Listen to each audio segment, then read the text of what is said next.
Aujourd'hui, c'est un grand jour pour moi parce que, en tant que député national, nous sommes en train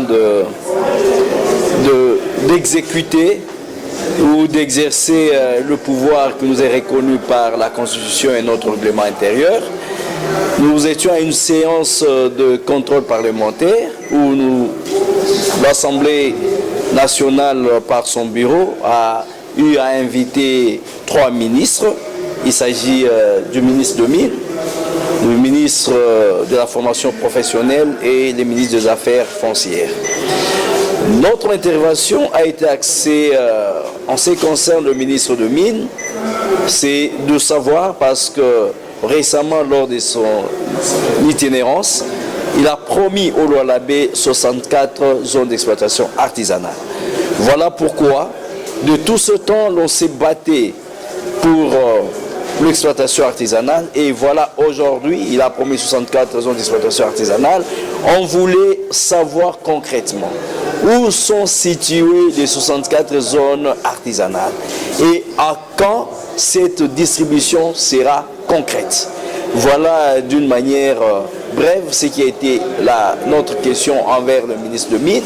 Et nous avons aussi suggéré par rapport à ces systèmes-là de limitation de quotas en ce qui concerne l'exportation du cobalt. Voilà que nous venons d'une province appelée province capitale mondiale du cobalt. Mais lorsqu'on a mis la limitation du quota, on n'a pas tenu compte de la capacité productrice de cette province. Nous produisons autour de 80% de minerais exportés.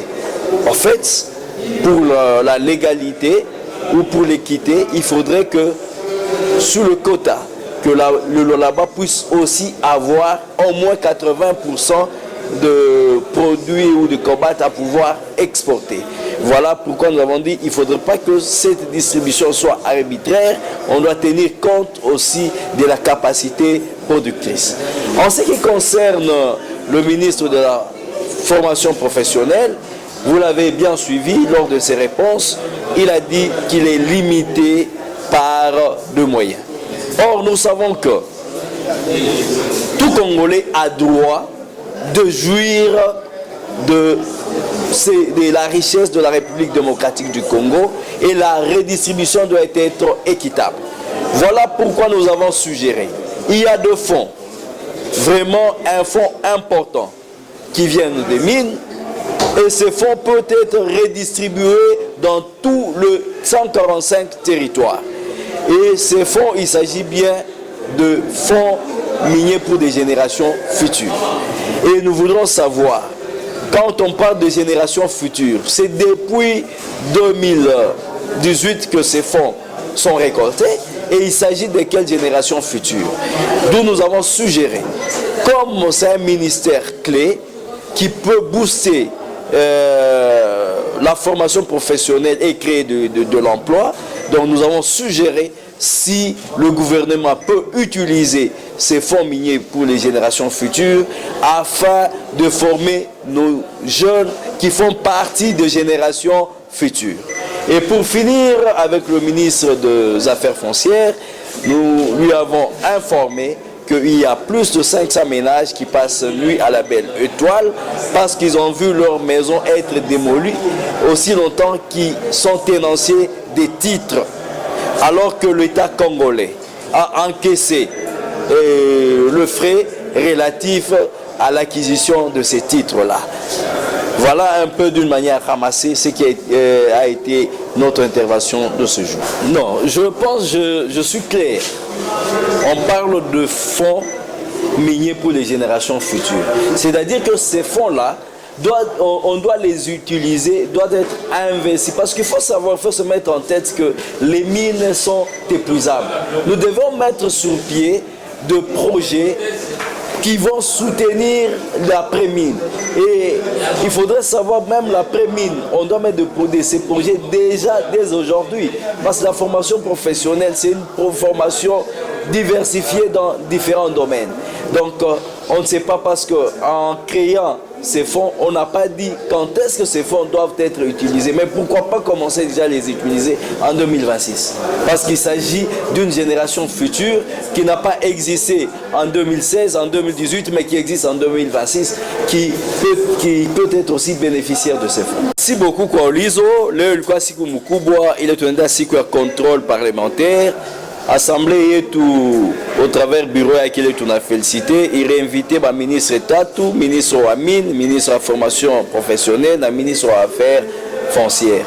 Ulizo yetu tulikuelekea zaidi ministre wa mine, tulipenda tujue masiku ya nyuma alilaka 64 zones d'exploitation artisanale kubalwalabe.